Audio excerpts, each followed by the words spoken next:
Bismillahirrahmanirrahim. Assalamualaikum warahmatullahi wabarakatuh.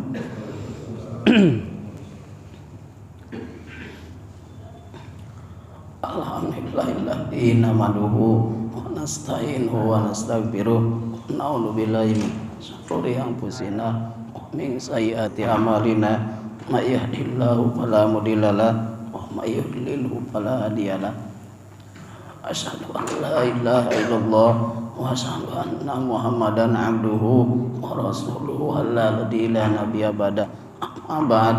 Faqad qala Allah ta'ala fi kitabihil karim wa huwa asdaqul qailin.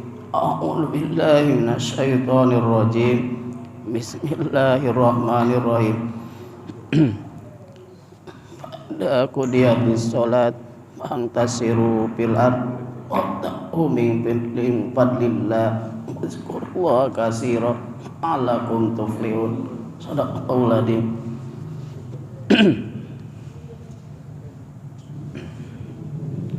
Pertama-tama Ketua DKM dan jajarannya yang saya hormati, Bapak Ibu-ibu yang sama-sama hadir. Suaranya.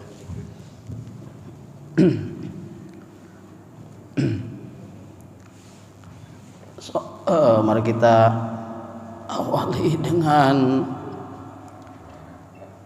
panjatkan puji dan syukur kita kehadirat Allah Subhanahu wa taala, yang mana alhamdulillah sampai saat ini kita masih diberikan hidayah dan inayahnya untuk bisa melaksanakan sebagian daripada kewajiban kita, yaitu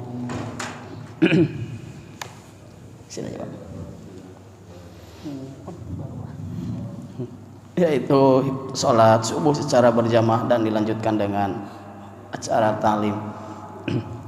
Shalawat berta salam semoga Allah Subhanahu wa taala limpahkan ke baginda tercinta Nabi besar Muhammad sallallahu alaihi wasallam, beserta keluarganya, para sahabatnya, para tabi'in tabi'atnya sampai kepada umatnya, termasuk kita semua yang hadir pada pagi hari ini. Semoga kita mendapatkan syafatul ulma di yaumul jazakallahu, amin ya Allah ya rabbal alamin. Hadirin jamaah yang dirahmati Allah Subhanahu wa taala, alhamdulillah kita pagi hari ini bisa berkumpul kembali dalam keadaan sehat walafiat, baik lahir maupun batin. Dan alhamdulillah ini sudah menginjak pekan kedua kita melaksanakan ibadah saum. Semoga ibadah saum yang telah kita lalui, telah kita laksanakan, mendapatkan nilai ibadah di hadapan Allah Subhanahu wa taala. Kita diberikan kemampuan, kekuatan untuk bisa melaksanakan ibadah saum yang selanjutnya sampai kita selesai. Dan semoga sekali lagi kita diberikan kekuatan dan kemampuan dalam keadaan sehat lahir batin, sehingga kita tuntas melaksanakan ibadah saum 30 hari. Amin ya Allah ya rabbal alamin. Hadirin jamaah yang dirahmati Allah Subhanahu wa taala, pada pagi hari ini saya akan mencoba melanjutkan tema pada waktu sebelumnya, pada 7 hari yang lalu, di mana saya membawakan tema ada 7 indikator kebahagiaan dunia, yang mana mari kita review kembali. Kalau barangkali jamaah masih ada yang ingat, udah sampai ke 3 atau ke-4 ya yang saya sampaikan. Yang pertama, indikator kebahagiaan dunia itu qalbun syakirun. Yang kedua yaitu azwajun sholih, artinya mempunyai pasangan yang sholih atau sholihah. Yang ketiga, al-auladul abror, memiliki anak keturunan yang sholih dan sholihah.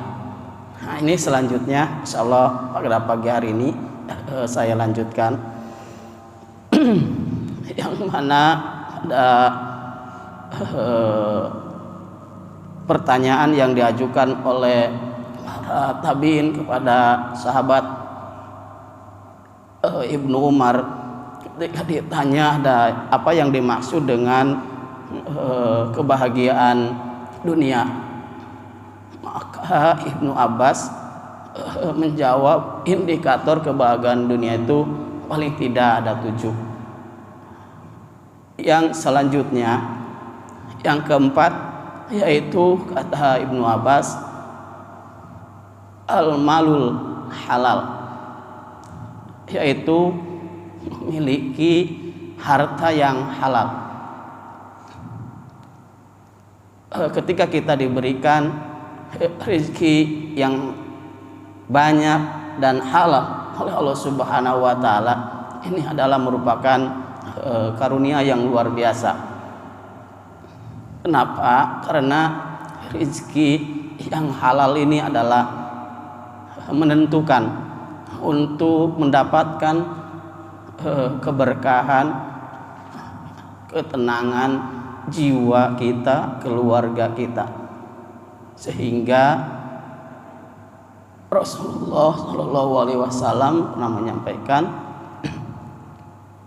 pada salah satu sahabat, di mana waktu pada saat itu ada sahabat yang sedang berdoa kepada Allah Subhanahu Wa Taala, meminta kepada Allah Subhanahu Wa Taala, lalu Rasulullah SAW menghampirinya. Rasul berkata seperti ini, sudah bagus doa kamu, tetapi sayang yang kamu makan, yang kamu pakai, yang kamu tempati tidak halal. Akhirnya doa kamu terhijab, tidak dikabulkan oleh Allah Subhanahu wa taala. Dengan adanya kisah seperti ini, kita bisa dipastikan ketika kita berdoa kepada Allah Subhanahu wa taala dan di dalam diri kita ada sedikit barang yang atau makanan atau minuman atau mungkin harta yang lainnya yang kita makan, yang kita pakai, yang kita minum, ada barang haramnya, maka ketika kita berdoa kepada Allah Subhanahu wa taala, meminta kepada Allah Subhanahu wa taala, mungkin itulah salah satu yang doa kita tidak dikabulkan oleh Allah Subhanahu wa taala. Makul, malbus, makan. Yang dimakan, yang diminum, yang dipakai, tempat yang kita tempatin untuk berdoa itu harus benar-benar tempat yang bersih dari barang-barang yang diharamkan oleh Allah Subhanahu wa taala. Baik haram secara hukmi maupun haram secara dati. Karena dalam barang itu ada haram hukmi, hukumnya haram.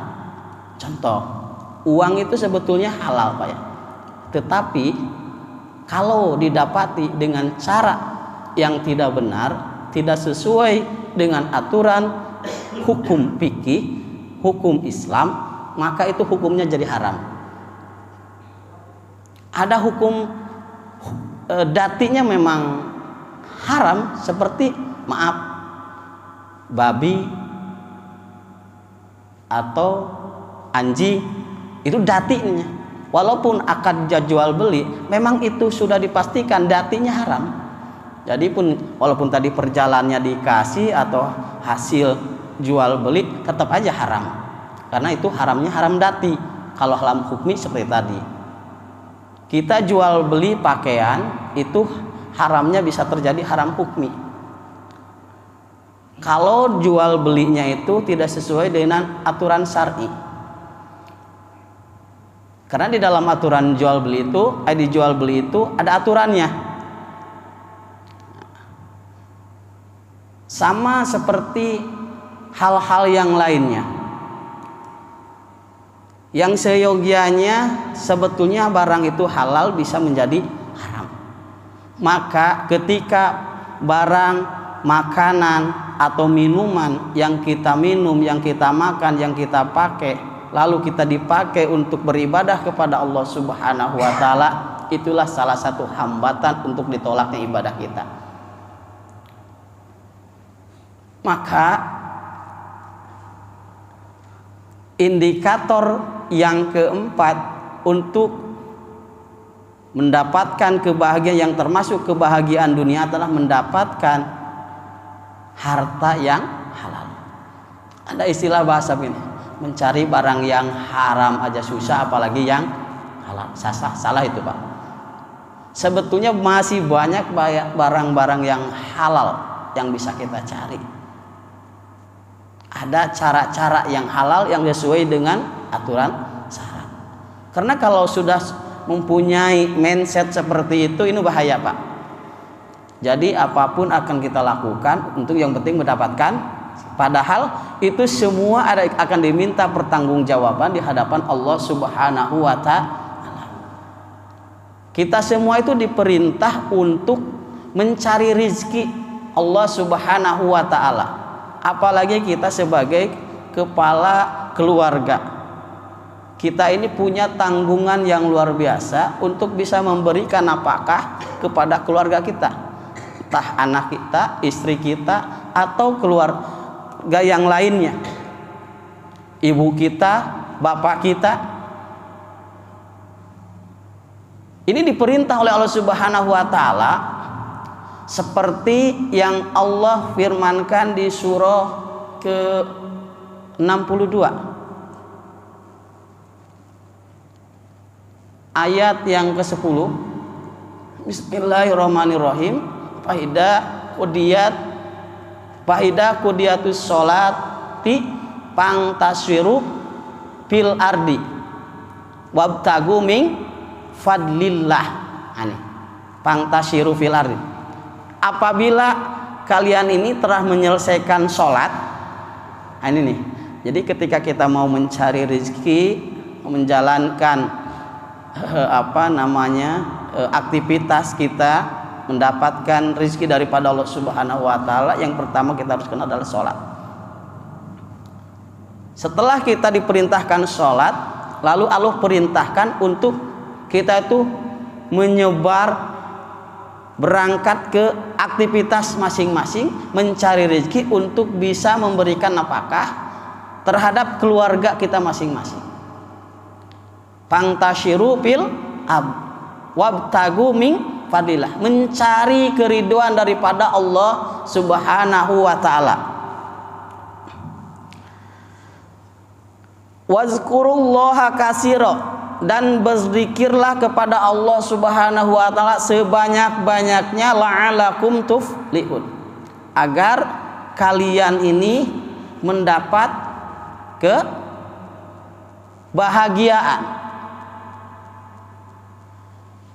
Setelah kita sholat, lalu kita berangkat dari rumah kita masing-masing untuk mencari rezeki, dan niat di dalam hati ketika berangkat mencari rezeki diniatkan menjalankan perintah daripada Allah Subhanahu wa taala, lalu rezeki yang kita dapati rezeki yang halal, maka di situ semua langkah kita dari mulai kita berangkat sampai kita pulang lagi ke rumah kita, semua itu dicatat amal ibadah di hadapan Allah Subhanahu wa taala. Itu pun sebaliknya, ketika kita berangkat dari rumah masing-masing mencari rezeki, tetapi rezeki yang diharamkan oleh Allah Subhanahu wa taala, maka dari berangkat kita sampai pulang kembali kita ada di dalam maksiat, dalam berdosa kepada Allah Subhanahu wa taala. Ini rezeki yang kita dapati akan menjadikan malapetaka ke diri kita atau keluarga kita, baik di dunia maupun kelak nanti di akhirat. Maka di dalam surah Asy-Syamsi, qad aflaha man zakaha wa qad khaba man dasar. Sungguh bahagia orang yang bisa mensucikan dirinya, baik mensucikan diri secara dohir maupun secara batin.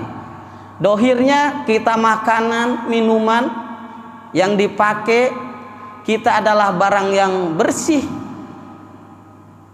menurut aturan syar'i. Batiniah kita bersih dari penyakit hati seperti mana? Syirik, ujub, riya dan yang lain-lainnya. Insya Allah kita akan mendapatkan kebahagiaan, kemuliaan di hadapan Allah Subhanahu wa ta'ala. Maka kita bersyukur kepada Allah Subhanahu wa ta'ala ketika kita mendapatkan pekerjaan yang halal. Entah itu kita menjadi pedagang atau pekerjaan di kantor yang kelihatannya itu memang bersih dari hal-hal yang dilarang oleh Allah Subhanahu wa ta'ala. Soalnya kalau kita lihat Pak, banyak fakta-fakta yang penting mendapatkan barang tadi lihat itu barangnya halal atau haram. Nauzubillah. Akibat apa itu? Tidak mendapatkan qablun syakirin, hati yang bersyukur. Akhirnya semua harta didapatkan. Entah itu dengan cara seperti apa, yang penting hartanya banyak aja. Nah, ini ketika kita diberikan pekerjaan yang halal oleh Allah Subhanahu wa ta'ala di kantor atau di tempat-tempat yang lain, ini akan mendapatkan keberkahan, ini akan mendapatkan ketenangan, akan mendapatkan kebahagiaan ke diri kita, keluarga kita. Maka bersyukurlah kepada Allah Subhanahu wa ta'ala ketika kita mendapatkan rizki yang halal. Hisabannya insya Allah tidak ada. Sekecil apapun harta yang kita dapati, itu akan dihisab oleh Allah Subhanahu wa ta'ala. Dan yang lebih bahaya lagi, ketika kita ada sedikit harta yang tidak halal dipakai, dimakan, diminum oleh kita, ini akan menjadikan ijab, menjadikan penghalang dikabulnya doa kita. Nauzubillah. Bisa jadi kita berdoa pagi, siang, sore, malam, tetapi kita kok ini doa kita kenapa ya? Padahal Allah menjanjikan ud'uni astajib lakum. Mungkin ada hal-hal yang lain, atau mungkin Allah kabulkan dengan cara yang lain. Misalnya kita minta, ya Allah berikanlah kepada kami kesehatan, kok kita masih sakit, tetapi diberikan kesehatan itu ke anak cucu kita. Misalnya, ya Allah berikanlah rezeki yang halal dan banyak, misalnya, kok kita masih begini saja, tetapi anak cucu kita ternyata diberikan rezeki yang melimpah. Itu mungkin salah satu. Yang jelas insya Allah doa kita dikabulkan oleh Allah Subhanahu wa ta'ala asal sesuai dengan anjuran yang dianjurkan oleh Subhanahu wa ta'ala. Di antara doa yang akan dikabulkan seperti yang dicontohkan oleh Rasulullah SAW, berarti antara yang dimakan, yang diminum, yang dipakai, tempat yang kita dipakai untuk berdoa adalah tempat yang bersih. Insya Allah doa kita akan dikabulkan. Yang kedua, yang kelima, kata Rasulullah Shallallahu Alaihi Wasallam,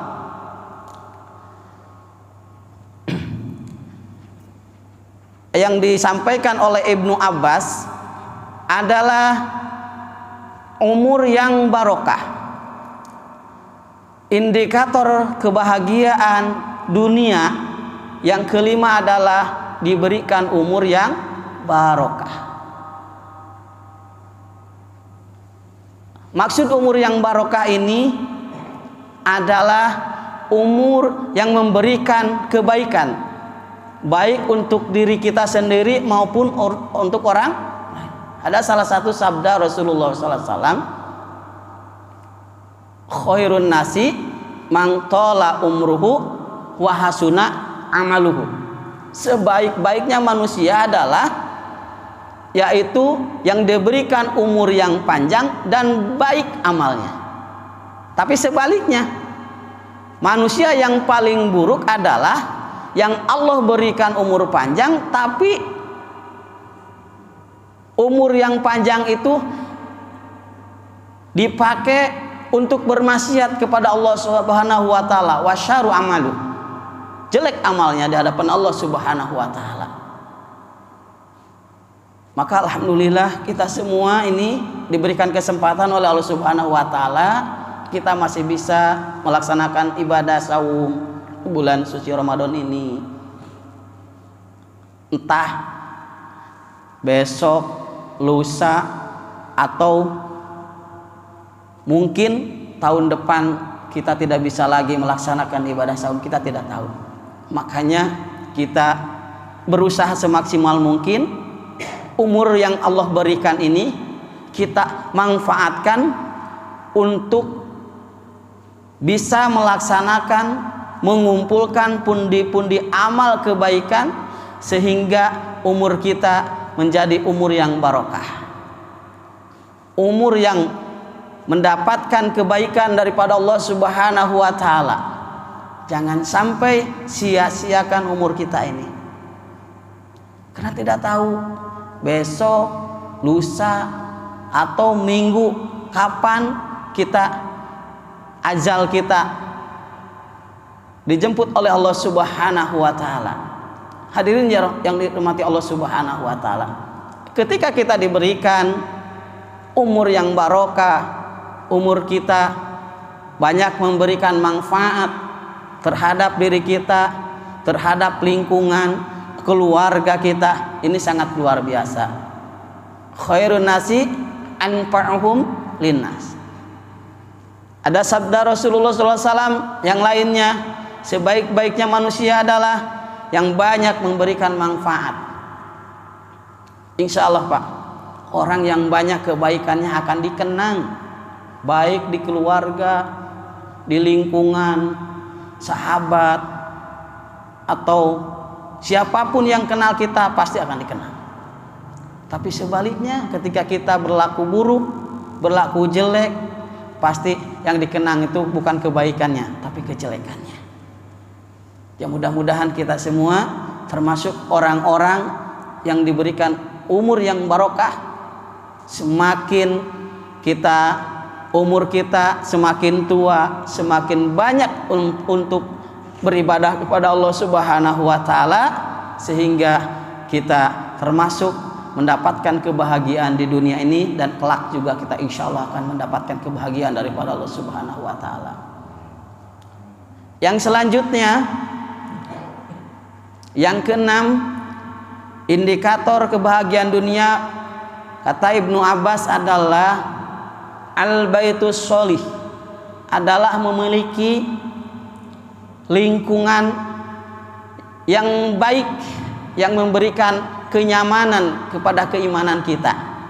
Jadi punya tetangga, punya kawan, punya sahabat, punya keluarga yang baik-baik, memberikan kenyamanan, membawakan, sehingga dampaknya ketika kita melakukan kesalahan kita diingatkan. Itu sahabat yang baik, selalu ngajak di dalam jalan kebaikan. Lalu ayo kita berjamaah, ayo kita ikut kajian. Jangan sampai kita memiliki teman yang menjerumuskan kita, Pak. Ketika mendapatkan kita teman, sahabat, keluarga kita yang mengajak ke hal-hal yang dilarang Allah Subhanahu wa taala, ini adalah kita termasuk orang-orang yang rugi. Kebahagiaan dunia kita belum tercapai. Tidak ada kenyamanan kepada keimanan kita. Alhamdulillah kita bisa bareng-bareng berjamaah di masjid yang mulia ini, bisa menghadiri kajian atau kegiatan-kegiatan yang lainnya, baik secara lingkungan kita, hablum minallahnya kita baik, hablum minanas kita baik. Karena tidak cukup kalau kita hablum minallah baik, hablum minanas tidak baik, tidak cukup. Atau sebaliknya, hablum minanasnya baik tapi hablum minallahnya tidak baik. Oh rajin gotong royongnya, maaf tapi sholatnya tidak.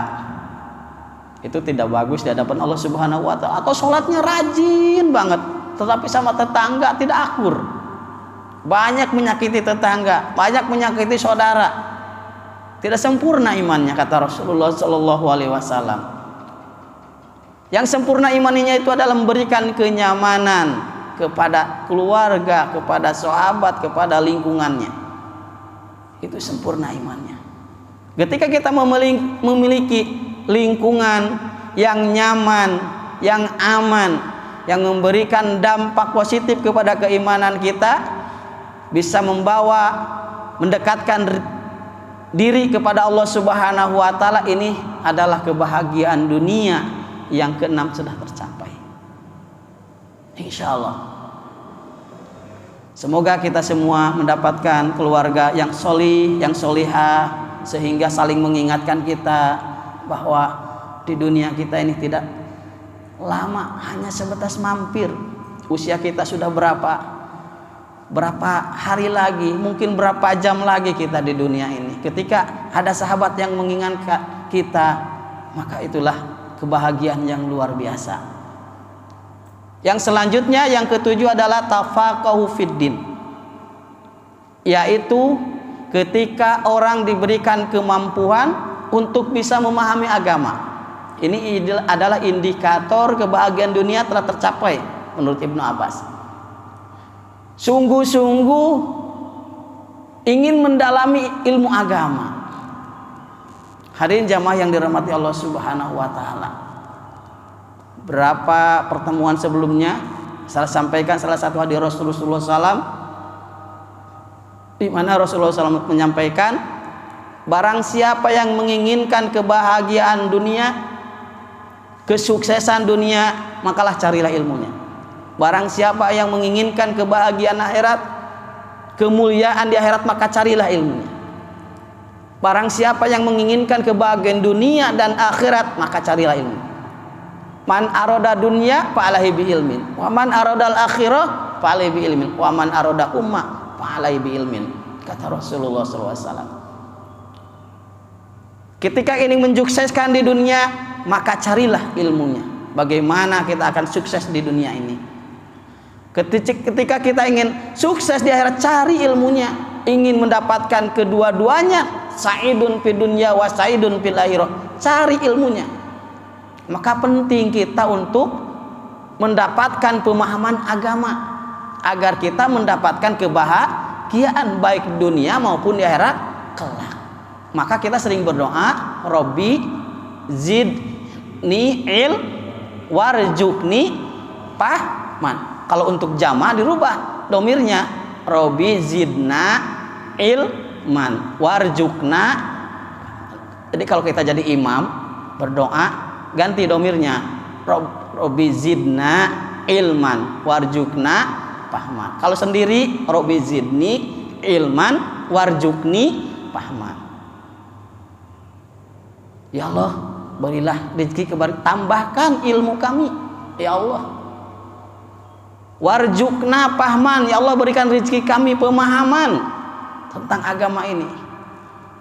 Tidak puas dengan ilmu yang kita miliki, dari mulai cara bersuci wudu, cara sholat yang benar, cara mengeluarkan zakat yang benar, infak yang benar, yang sesuai aturan, ilmu fikihnya, kita cari terus, kita gali terus. Ketika kita diberikan pemahaman oleh Allah Subhanahu wa taala dengan kemampuan untuk mendalami ilmu agama Allah, ini adalah kebahagiaan dunia sudah tercapai. Menurut Ibnu Abbas seperti itu. Ini adalah kita berusaha dalam rangka kita menambahkan pemahaman, keilmuan kita agar kita menjadi orang yang lebih baik, agar ibadah kita tidak sia-sia. Saum yang benar, sholat yang benar, atau ibadah yang lainnya, ibadah haji, ibadah umrohnya yang benar. Karena yakin semakin kita semangat mencari ilmu, akan tambah wawasan kita, akan tambah pemahaman kita. Tambah wawasan dan pemahaman kita bukan untuk berdebat, bukan untuk menyalahkan orang lain, tetapi untuk memperbaiki ibadah kita agar ibadah kita diterima di sisi Allah Subhanahu wa taala. Bukan untuk mujadalah, apalagi dalam ilmu yang khilafiyah.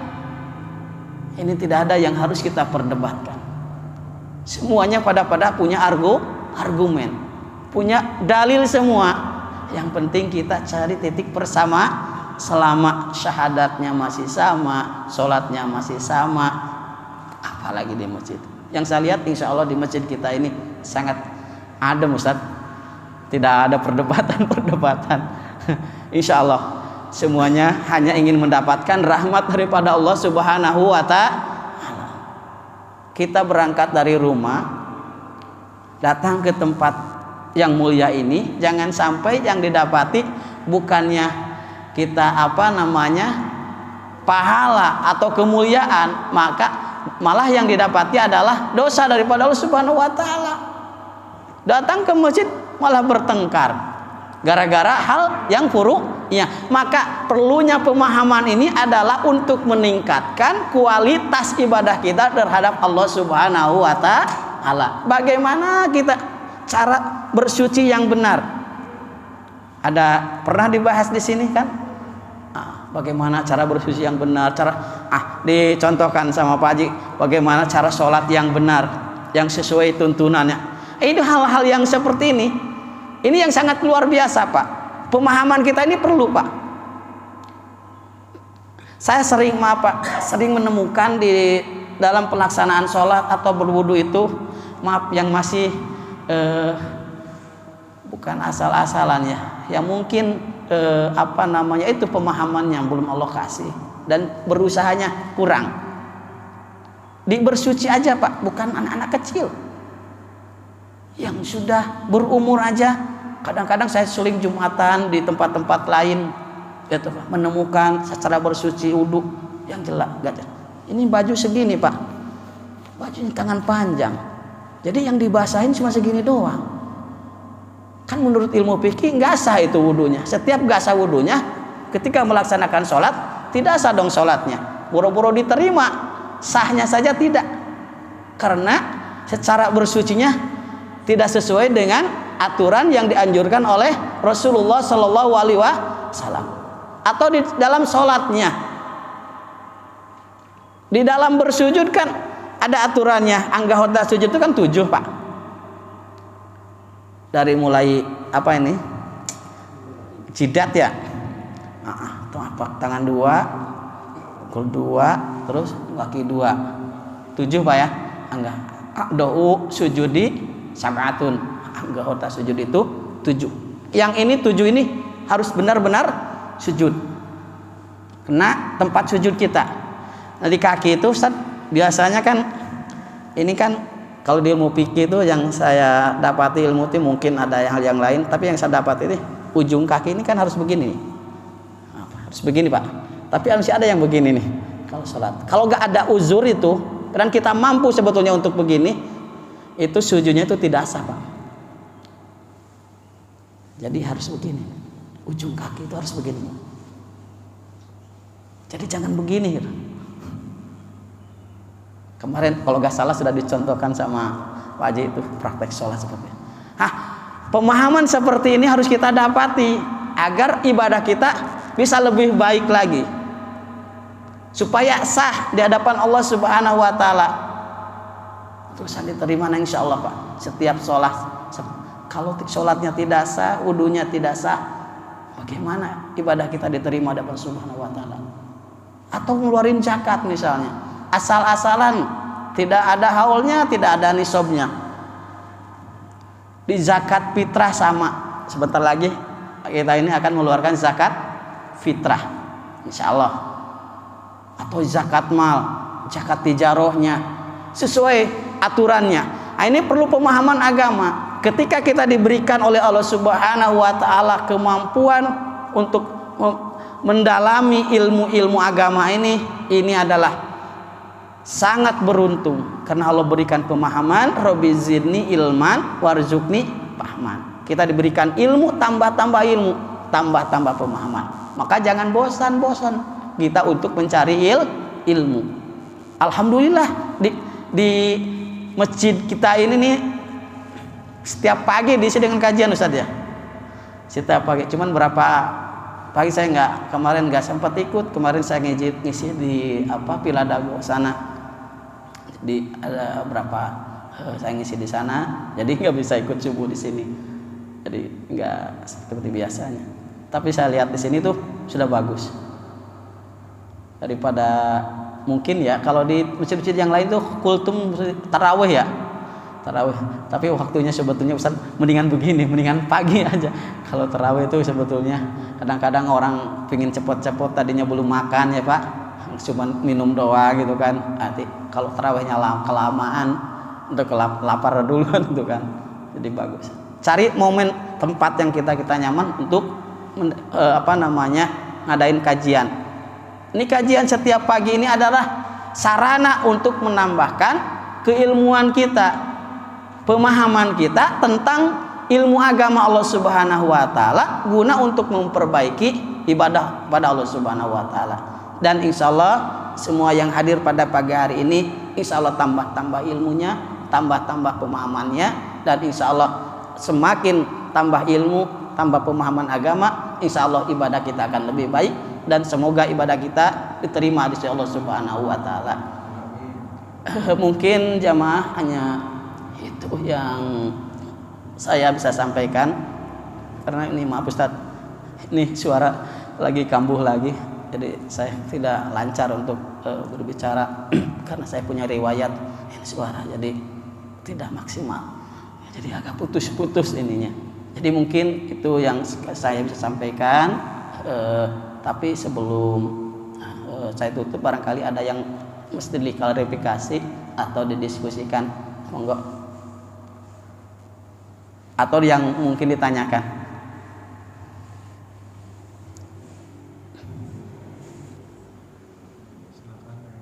Silakan Pak. Kalau tidak ada berarti kita tutup Pak. Coba. Pak Tatang, barangkali Pak ada yang ditambahkan?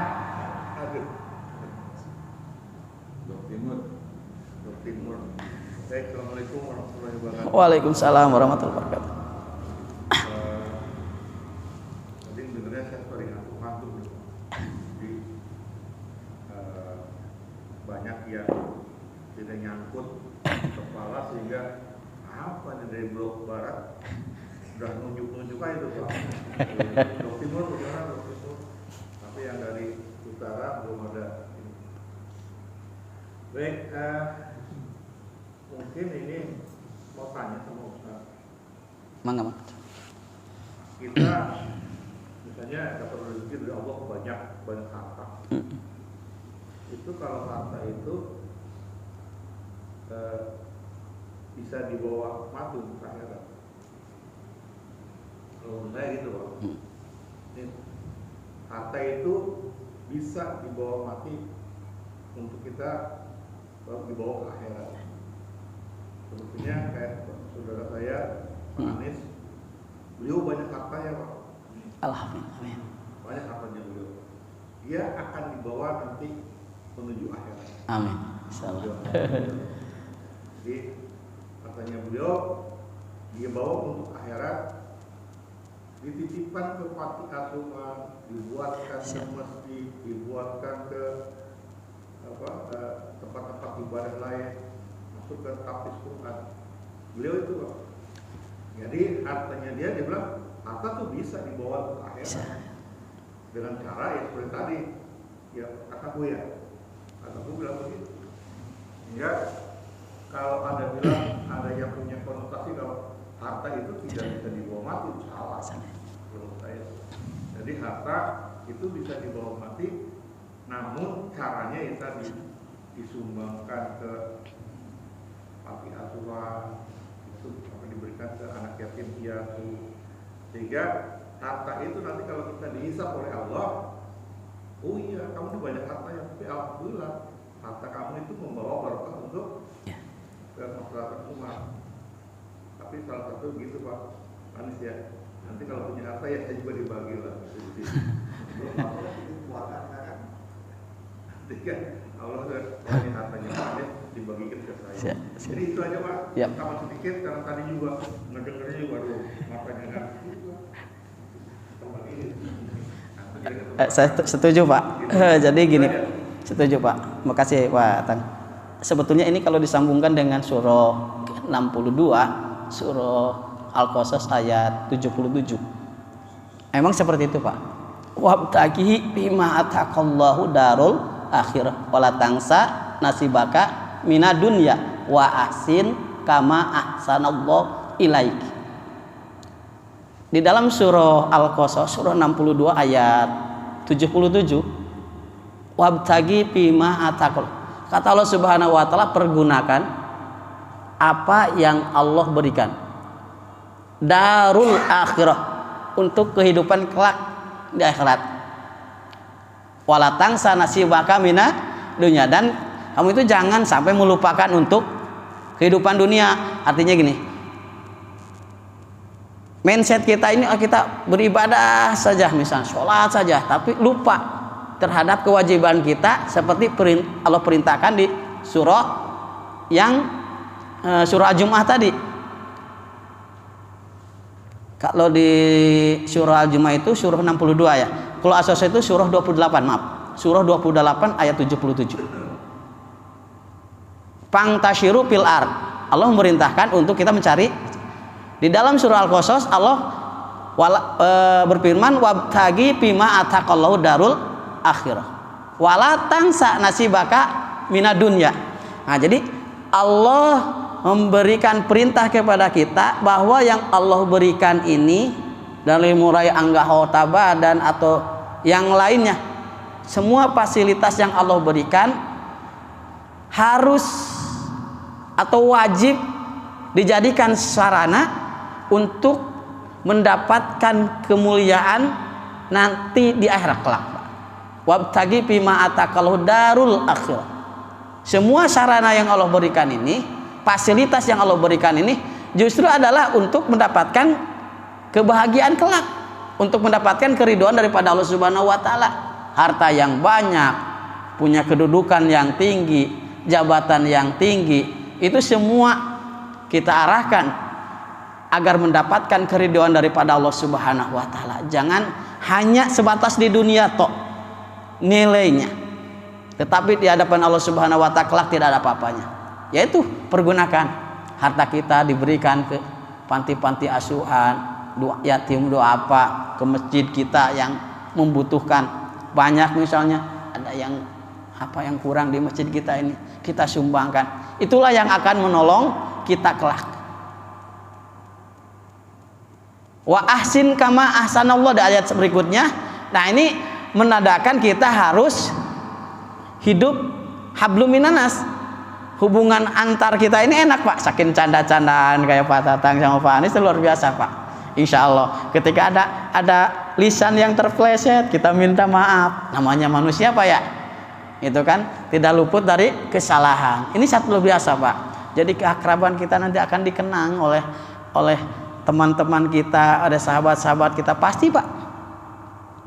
Ini ada salah satu riwayat, Pak, ini.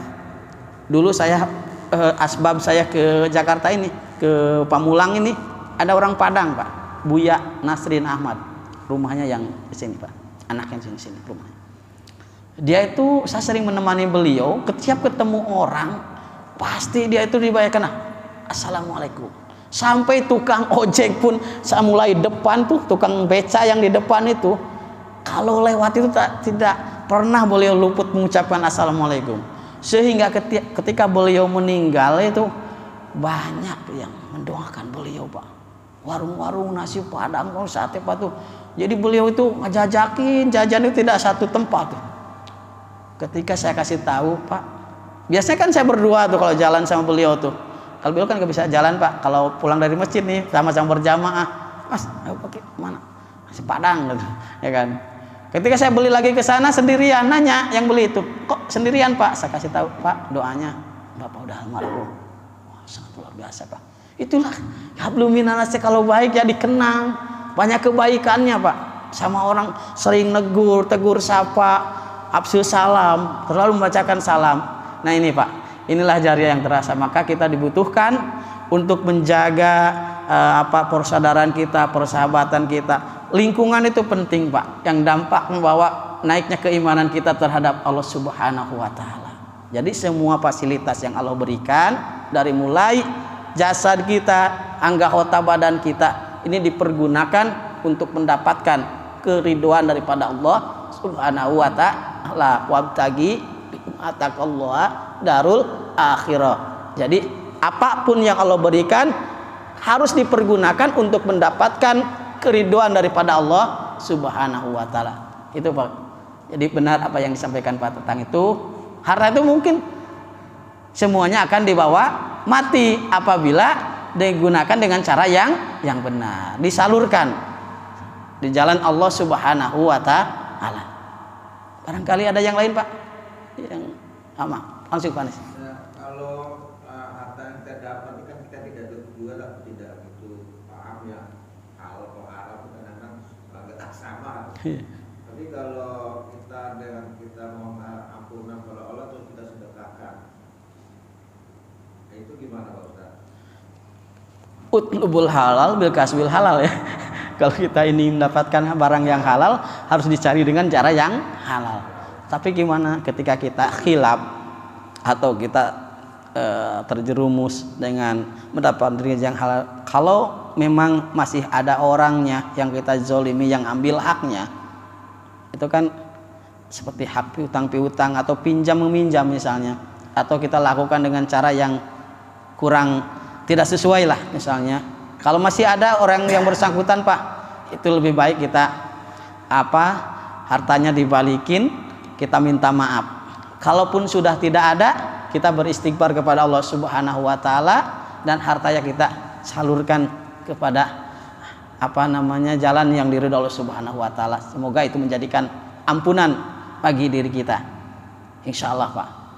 Harta yang kita dapat kan hasil jerih payah kita dapat, tapi kadang-kadang kita juga tidak begitu yakin. Ya, samar-samar Pak ya. Iya, jadi yakin halal atau haram nih berikannya ini. Nah, saya sedekahkan gitu atau saya salurkan. Nah, nilainya itu apa? Termasuk gimana Pak? Apalagi yang samar-samar Pak, insya Allah mendapatkan nilai ibadah di hadapan Allah Subhanahu wa taala. Karena kan yang harus ada keyakinan. Tetapi kalau yakin, barang yang yakin aja, kalau kita udah terlanjur saja kita sedekahkan istilahnya. Semoga dengan disedekahkannya itu menjadikan ampunan buat diri kita, ya Pak. Nah, apalagi kita akan belum tentu ini halal apa haram itu, seharusnya kita bisa menghindar. Tapi seandainya kita ragu itu, sebetulnya insya Allah akan mendapatkan pahala daripada Allah Subhanahu wa taala Pak, insya Allah. Tetapi kalau kita mendolimi seseorang dan orangnya masih ada, alangkah kita balikan haknya beliau orang itu dan kita minta maaf. Itu karena di situ hak adami. Jadi setelah itu kita beristighfar kepada Allah Subhanahu wa taala. Seandainya orang pun tidak ada, saya juga pernah bertanya itu Pak, mana orang udah gak ada. Dulu misalnya pernah minjem lupa misalnya ngembaliinnya uang itu, bagaimana caranya? Kalau ada keluarganya balikin keluarganya, anak cucunya ahli warisnya. Kalau tidak ada dan kita tidak tahu keberadaannya, kita infakkan dan kita niatkan pahalanya untuk orang tersebut.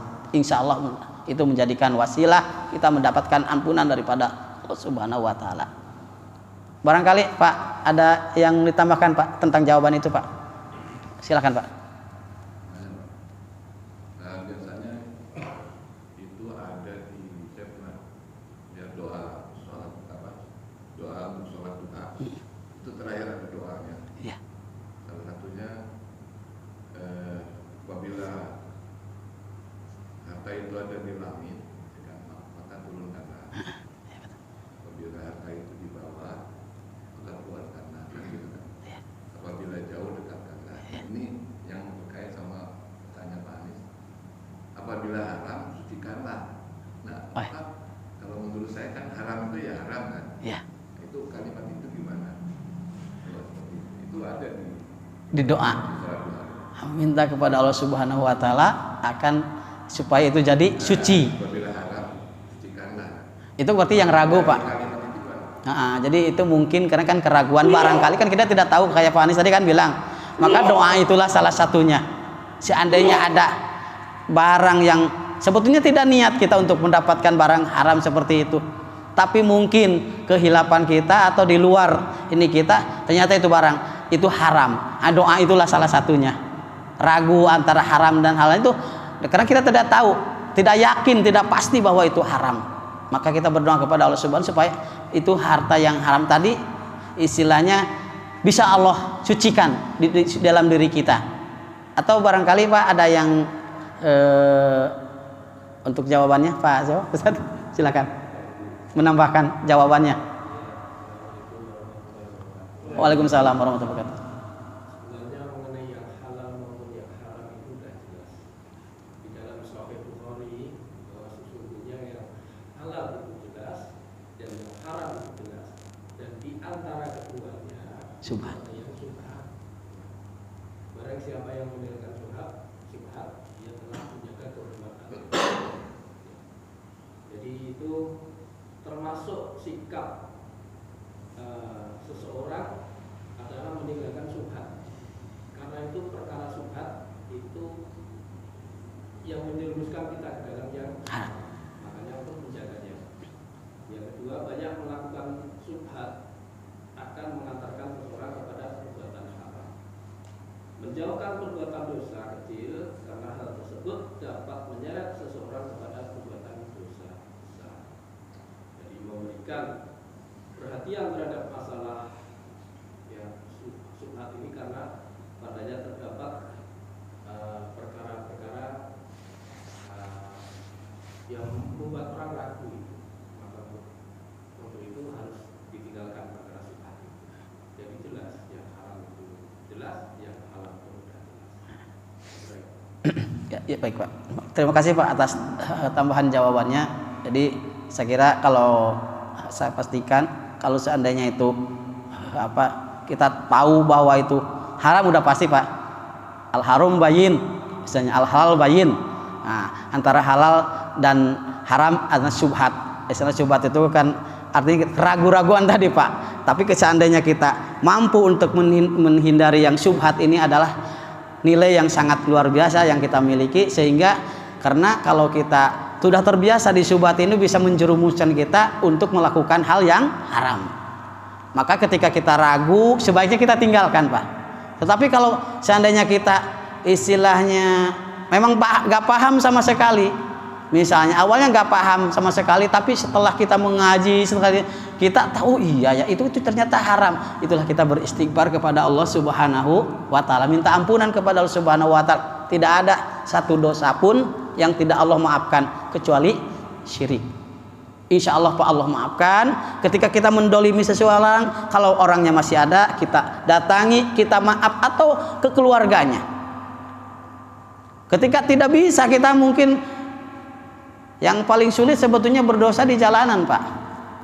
Kita lagi di motor, di kendaraan menyerempet orang misalnya, lalu mengeluarkan kata-kata yang tidak jelas misalnya. Kemana kita minta maaf? Maka kita itu harus pandai-pandai menjaga sikap kita, mulut kita itu jangan sampai ibarat bukan kita, saya menganjurkan berbuat dosa ke tetangga, masih mending kita berbuat dosa ke tetangga sahabat kita. Ada kesempatan untuk bisa minta maaf. Seandainya kita berbuat dosa kepada orang yang hanya lewat di jalanan, agak sulit kita untuk minta maaf. Maka kita harus benar-benar menjaga perilaku kita, jangan sampai perilaku kita itu mendapatkan dosa di hadapan Allah Subhanahu wa ta'ala. Susah untuk kita minta maafnya, gak terasa, dosa yang tidak terasa. Kita kalau pelaku di perjalanan itu, saya sendiri kadang-kadang Pak, kalau kurang kesabaran ya di jalan itu, lagi di motor orang nyerempet, keluar kata-kata yang lawan arah dari sana, kita kaget gitu kan. Coba Pak, itu termasuk dosa kalau kita ngeluarin bahasa kotor ke orang itu. Lalu kapan kita bisa minta maaf ke orang itu? Susah kan? Enak sekarang gini Pak, kita misalnya berbeda paham, berbeda pendapat sama sahabat kita, tetangga kita berpeluang besar untuk bisa minta maaf karena orangnya tahu dan ada tempatnya misalnya. Tapi ketika orang berlaku tidak adil, berlaku dosa kepada orang yang tidak kenal hanya di jalanan, itu sangat susah untuk kita berminta maaf. Makanya kita harus benar-benar bisa menjaga sikap kita itu. Apalagi kita misalnya belanja di tempat kita namu lagi di tempat yang lain, itu harus saya pernah Pak kejadian Pak, maaf Pak, saya makan di daerah Jakarta Utara Pak. Saya makan di situ di warteg, saya lupa Pak, makan pisang nggak kehitung Pak. Ya Allah ya Robbana Pak, udah saya pergi, kok tadi dihitung cuma sekian, ternyata pisang nggak kehitung Pak. Udah mau balik lagi jauh kan, si ibu saya itu tidak sadar, tapi saya ingat Pak itu. Alhamdulillah Pak, alhamdulillah.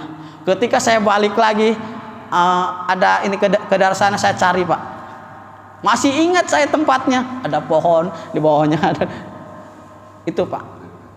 Kalau kita tidak berbiasa itu, kalaupun dia gak nyadar bahwa itu dosa kita yang tahu gitu kan. Kalau mensepelekan hal-hal yang seperti itu Pak, nauzubillah Pak, hal-hal yang besar akan terjadi.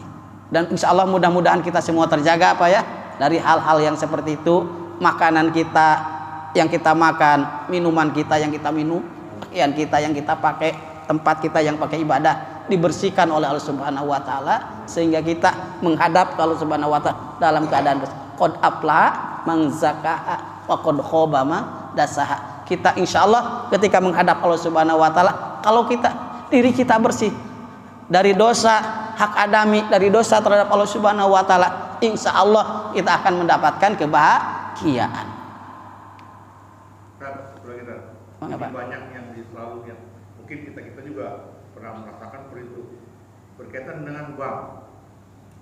Kita nabung di bank. Betul. Terus ada bunganya, haram kan? Kita makan bunga bank itu haram kan? Nah itu gimana tuh? Belum tentu Pak. Belum tentu haram Pak. Belum tentu. Banyak pendapat soalnya itu. Iya. Makanya kita tanya nih, Iya. jadi saat ini kan bertanya, bagaimana dengan bunga bank? Iya. Apakah itu haram atau tidak? Nah, Itu satu bab tersendiri. Hah? Itu satu bab tersendiri. Kalau kayak kita nih biarin tubuh aku tadi kita udah lewat ya. Udah. Kayak leasing tuh Pak, leasing motor, kredit motor, itu bagaimana? Iya. Atau tidak? Karena itu membungkakan uang. Ya. Itu Tapi sudah nggak usah dijawab Pak. Tadi Pak Ustadz bilang itu kartu Butuh. kita sendiri. butuh bab tersendiri Pak, itu diskusi yang soalnya itu masalah khilafiyah. Sekelas Ustadz Abdul Somad juga Pak, luar biasa ibaratnya untuk menjawab hal itu. Insya Allah Pak, nanti itu bisa didiskusikan sama Ustadz di sini ya, Insya Allah sama senior kita di sini Pak. Itu dikembalikan ke diri kita masing-masing ya Pak. Kita meragukan, lebih baik kita menghindar. Jangan sampai kata yang disampaikan sama Ustadz istilah dari yang subhat ini malah terjerumus pada yang hamal. Kita lebih hati-hati, dikembalikan ke diri kita masing. Kalau kita sanggup untuk menghindar dari itu, kita lebih baik menghindar Pak. Nah, kita tidak boleh juga menjustifikasi orang karena ini masalah khilafiyah itu kan istilahnya. Dan itu kuncinya kalau menurut saya untuk hal seperti itu, mari kita kembalikan ke diri kita masing-masing. Kalau memang kita siap untuk, dan ayo kita, kalau memang sudah enggak, jangan untuk menyalahkan, kita itu mengaji itu untuk menambah wawasan diri kita masing-masing agar kita bisa ibadah yang lebih baik. Tidak boleh kita menjustifikasi orang. Mungkin sekarang teman-teman kita begitu, satu saat mungkin bisa berubah gitu kan. Dan kita juga tidak tahu di akhir hayat kita seperti apa gitu kan. Tapi yang penting insya Allah kita semuanya husnul khotimah. Mungkin itu saya Pak. Saya meluruskan Pak Ustadz. Jadi saya bukan menjadi seseorang. Jadi kita program yang ada dikaitkan dengan agama, gitu loh. Bank memberikan di situ kan bunga bank, ya kan? Itu kan jelas kalau kita sebagai orang Islam bunga bank tuh haram. Iya betul Pak. Bank, Saya setuju Pak itu. haram. Iya. Seperti kredit juga di leasing, masuk ke BPL. Iya. Itu Semuanya. bukan juga haram. Kalau kecuali kalau barter kan tidak bukan agama. Iya. Tapi kalau untuk seperti kredit motor, kredit rumah, kredit pinjaman uang di bank, sekarang ini kalau nggak kecil itu nggak susah. Iya. Kalau kata Ustaz Abdul Somad kan begitu Pak. Kalau selagi kita belum punya pekerjaan yang lain, kita jalani dulu itu kan. Tapi kita berniat untuk berhijrah dari situ, niat yang kuat sambil cari misalnya pekerjaan yang menurut kita ini memang layak istilahnya dan akan mendapatkan timbal balik sehingga kita bisa memberikan nafkah ke keluarga kita, anak istri kita. Nah, jangan sampai memutuskan sesuatu misalnya tetapi kita belum siap untuk ini, konyol kita ibaratnya kan. Tapi yang kita ada niat di dalam hati, ada niat yang kuat untuk berhijrah, untuk pindah misalnya pekerjaan atau yang lainnya lah misalnya, atau menghindari hal-hal seperti yang tadi Bapak sampaikan. Maksud saya bukan justifikasi ke Bapak, bukan Pak, enggak seperti itu barangkali. Tetapi kalau ada teman-teman kita yang seperti itu, mungkin mereka ini belum mendapatkan pekerjaan yang menurut kita nih mungkin enggak sesuai, masih membutuhkan itu ya. Dan mungkin mereka ini sedang berusaha untuk mencari pekerjaan yang lain atau mencari rezeki yang lain, tetapi Allah belum kasih, insya Allah. Tapi yakin saya kalau sekarang ini banyak pemahaman yang kita dapati, mulai YouTube, mulai apa, yakin tidak ada semua orang yang tidak tahu. Cuman mungkin Allah ada kendala sedikit tentang Allah belum kasih jalan yang lain untuk memenuhi kebutuhannya, insya Allah. Tapi kita selalu berharap agar Allah memberikan jalan yang terbaik, mendapatkan rezeki yang halal, yang berkah, walaupun sedikit apalagi banyak, tetapi berkah di hadapan Allah Subhanahu wa taala. Menurut saya gini Pak Ustaz, saya ulangi lagi tadi, kalau disampaikan Pak Ludi tadi, Pak RW ini jelas ya, haram jelas. Yeah.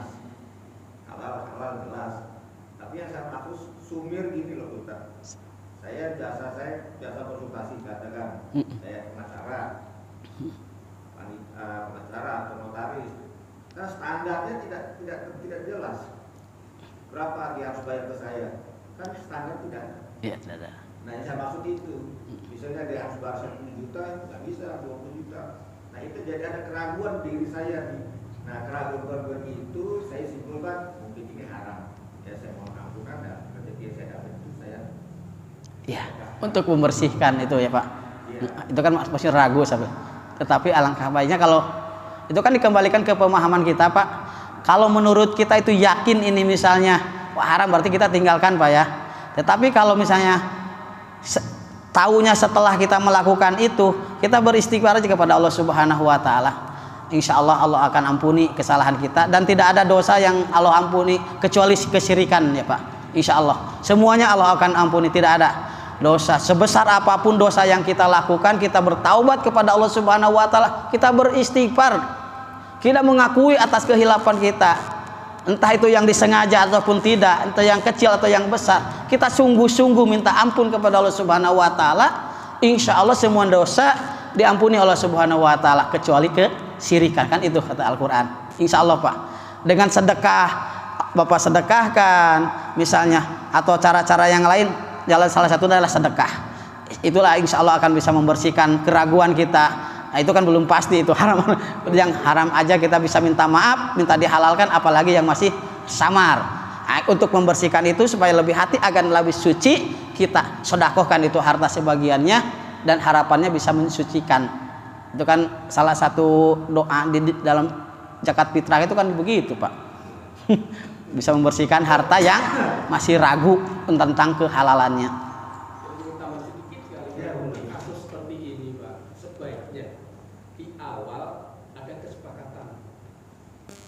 Profesi ya Pak ya?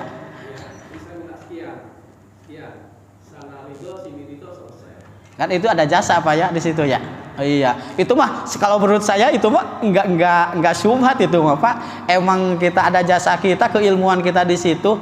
Kalau dia berani antarodin, dia berani, kita berani, halal Pak. Istilahnya kan begitu. Ini jual beli bukan jual. Ini kan istilahnya ada jasa apa, dia membutuhkan misalnya tentang pajak, tentang apa, pengacara misalnya. Ada kesepakatan seperti yang Bapak sampaikan, insya Allah halal Pak, tidak syubhat itu, insya Allah. Iya, insya Allah. Mungkin kecuali gini Pak. Mungkin itu saja Pak ya, karena waktunya udah lewat juga. Sekali lagi saya mohon maaf apa yang saya sampaikan, mungkin banyak kesalahan itu dari kehilapan saya dan kebodohan saya. Apabila ada benarnya itu daripada Allah Subhanahu wa taala. Saya beristighfar kepada Allah Subhanahu. Mari kita tutup dengan kafaratul majlis.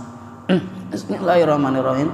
Subhanakallahumma wa bihamdika asyhadu an la ilaha illa anta astaghfiruka wa atubu ilaik. Assalamualaikum warahmatullahi wabarakatuh.